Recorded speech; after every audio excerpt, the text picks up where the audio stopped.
Throughout history, there's a kind of a pipeline. Someone, usually a philosopher, comes up with a new concept about how people work. So somebody like Locke or Rousseau writes about how people have individual goals. Each person has their own interests. And many years later, new social systems arise that are based on this new conception of people that has caught on. So Locke and Rousseau lead to democratic revolutions.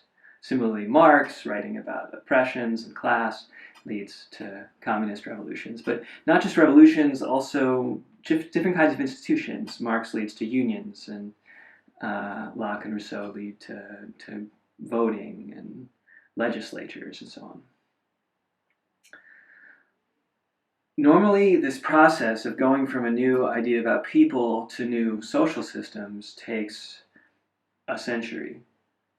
But I've tried to do it in 6 years by writing a design text based on the latest philosophy. And I hope I've pulled it off. So I started with research into the philosophy of values. You can read in the textbook about exactly what I mean by values. It's a technical term here. I pulled the philosophical background from people like Amartya Sen in economics, Charles Taylor, Ruth Chang, and David Velleman in philosophy and sociology. And I tried to turn these people's abstract ideas about human nature and how we make choices and sculpt our lives according to our values into a concrete design methodology that you can use to make new social systems. And I built a textbook that teaches this new design methodology using 3 quests. So I'll tell you about the 3 quests now. In quest 1, you learn to be so specific about other people's values that you can use them as a criteria to evaluate and test and iterate your designs. So you learn to write values very specifically, to agree with the team about what exactly you mean by a value, even if it's not a value held by the team, to collect values from your users, and to get a sense of the diversity of values in a population. In quest 2, we build on this kind of raw material for evaluating designs and create a whole design method. And on some level, this design method is similar to other design methods.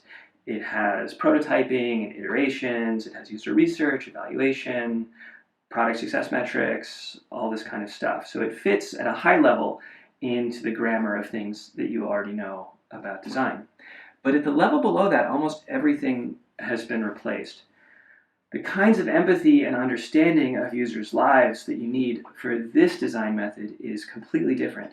And even the kinds of prototypes that you need to make to test a design are very, very different.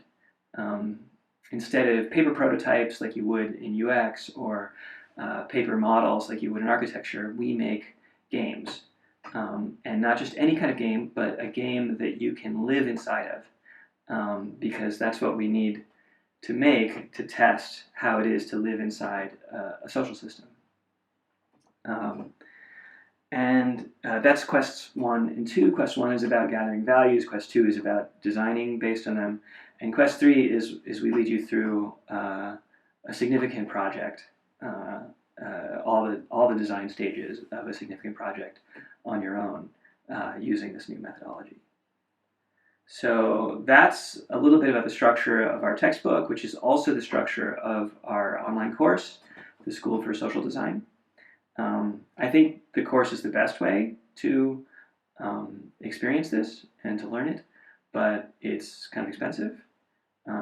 If you want to go through the textbook on your own, you're welcome to. It's free online. And I'll do my best to support you in that. You'll need other people because almost everything in the textbook and the design process is a group activity, and it kind of needs to be a group activity. Like, you'd be really stuck if you were going through it alone. But if you can't afford the course, you can find some friends and go through the textbook on your own together. And I'll do my best to support people doing that too. I want to be here for you, whether you're in the school or just going through it on your own.